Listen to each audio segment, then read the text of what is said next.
सोमोन्दै फंनैसो नखरनि जों साबा बिसाफोरनि गेजेराव ब्रैथि बिसाया बिश्वजित दैमारी नखर आरो बाहागिफोरनि थाखाय अनजाग्रा फंबाय गामिनि लोगोफोरा देब होननानै गाबज्रियोमोन। भाइटिया उन्दैनिफ्रायनो सोलो गोनां आरो साहस गोरामोन। उन्दै समाव गथ'सानि उन्दै दुष्ट अख्रा खालामनायखौ नुनानै आमाय त्रिफेन मेसा जाब्रां मुं दोनो। उन्दै समाव बे जाब्रां मुंखौ एसेबो साबजाथारामोन। सोरबा जाब्रां होननानै गाबज्रियोब्ला जोबोद राग जोंग्रामोन। उन्दैनिफ्रायनो गावनि थांखियाव नाजाथाबनाय फंबायनि आखु फरायसा समाव माब्लाबा सानखान्थि सोंलुखौ समाधान खालामनो हायागौमानि उन्दुआलासे हरसेमानि नाजाथाबग्रामोन।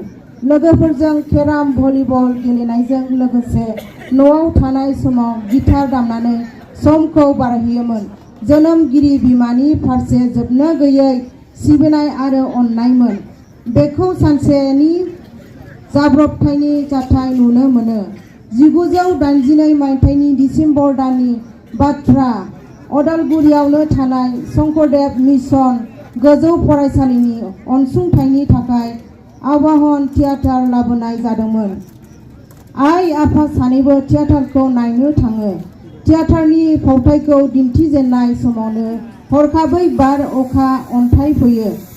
दिसेम्बर दाननि गोजांनाय बिनि समाव अखा सिजानो गोनां जानाय फंबाया बबेनिफ्रायबा थाब्रबनानै गावनि टिकेटखौ आइनो होनानै गाव गोजांनानै न'आव सफैदों।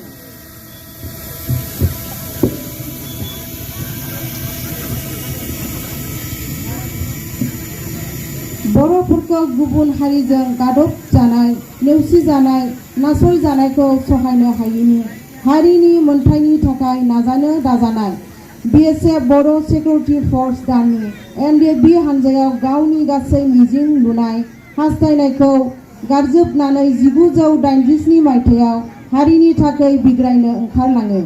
आफाया बुजायदोंमोन, न'खौ गारनानै दाथां, नांगौब्ला न'नि गासैखौबो नोंनो होजोबगोन।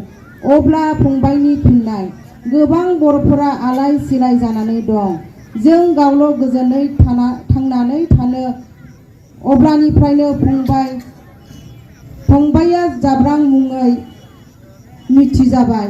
हारिनि मोनथायनि थाखाय नाजानाय बिग्रायारि हान्जाखौ दबथायनो सरकारा हान्जानि सोद्रोमाफोरजों लोगोसे बर' रायजोफोरखौबो इनायै गाग्लोबदोंमोन, बुग्लुंदोंमोन आरो बुथारदोंमोन। जाब्रांखौनोबो खानो सरकारि फाइकि पुलिसफोरा न'आव नागिरना फैनानै जों नखरनि सोद्रोमाफोरखौ साबजाला खालामदोंमोन। लामाथिं हान्थिलांब्ला गुबुनफोरजों उग्रपन्थी आहिसे होननानै बुंजायोमोन। 1997 मायथाइनि 26 फेब्रुवारि सानखालि दानि चिरां जिल्लानि भुटिनालियाव सरकारि हान्जाजों जानाय जाथायाव जाब्राङा जिउ गोमायो। थैनायसे समावबो लोगोफोरखौ बुंदोंमोननो, हारिखौ अननानै दानागार, दाथगाय। 26 फेब्रुवारिनि जाथायनि साननैसो उनाव आइनिसिम गांसे लाइजाम सफैयो। आफाया बोसोरसे सिगां रुंसारि जालांबायमोन। लाइजामा बिग्रायारि हान्जानिफ्राय जाब्रांनि जिउ गोमानायनि खौरांमोन। आइया लाइजामखौ फरायनानै दुखुजों बिखा खामग्लिनानै गाबदोंमोन। गाबै गाबै बिखा सौनानै आइया बुंदोंमोन, आंनि बिसानि गोथै मोखांखौबो आं दानो बिलिरनो मोनासै। गोथैखौ मोनाब्लाबो बिसानि बेगें थुख्रासे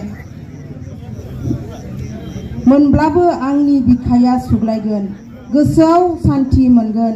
ओइदिनखालिनो मोनाबिलिनि समाव आइया दुखुजों मोदै एमाव गोलांनानै दंमोन। गावनिफोराबो जोंनिनो न'आवमोन। अदालगुरि थानानिफ्राय पुलिस अफिसार सानैसोआ BSF बर्डार सिकिउरिटि फोर्स हानजा लानानै जोंनि न'आव फैयो। बे समनि न'खरनि दुखुनि थासारिखौ नुनानै मा जादों सोङो। फिननायाव बिग्रायारि हानजानिफ्राय फैनाय लाइजामखौ दिन्थिनाय जायो। बायजोआव न'खौ खेबनानै थानाय BSF फोराबो मा जादों सोंदोंमोन। जेब्ला मिथिबाय जाब्रांआ जिउ गोमाबाय, बिसोरनिफ्राय बुंबाय खोनादोंमोन, क्या जाब्रां मर गया, हम मर गया। मानोथो सरकारि हानजाया जाब्रांखौ गोथाङै खानोथ' हायाखिसै। जिउ गोमानाय खौरांखौबो न'खरनिफ्रायनो मोनबाय। अखानायै खौरां बिलाइ, TV, रेडिअ' आरियाव जाब्रांनि जिउ गोमानाय खौराङा फोसावजादोंमोन।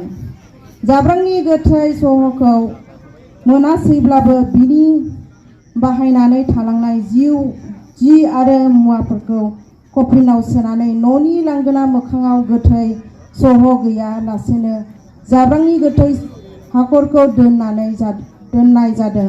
हारिनि थाखाय मुंख्लं जानाय बिर बिसानि गोथै मोखांखौ दांनो बिलिरनो मोननै दुखुथिया बिमानि गोसो गोरबोनिफ्राय लुबैनाय हास्थायनाया बिर बिसानि बेगें थुख्रासेब्लाबो मोननायानोमोन। थैनायनि समसिम बे लुबैनाय हास्थायनाया दंमोन। आइनि बे लुबैनाया आसखान्दा जानानै थालांबाय। जाब्रांजों लोगोसे हारिनि थाखाय जिउ बाउनाय मुंख्लंफोरा अराय गोसोखां जाथों। बिसोरनि थै आरो जिउ बाउनाया फेलें दाजाथों। बर'नि जारिमिनाव मुङा सनानि हांखोजों जोंबाय थाथोंसै। हामबायसै।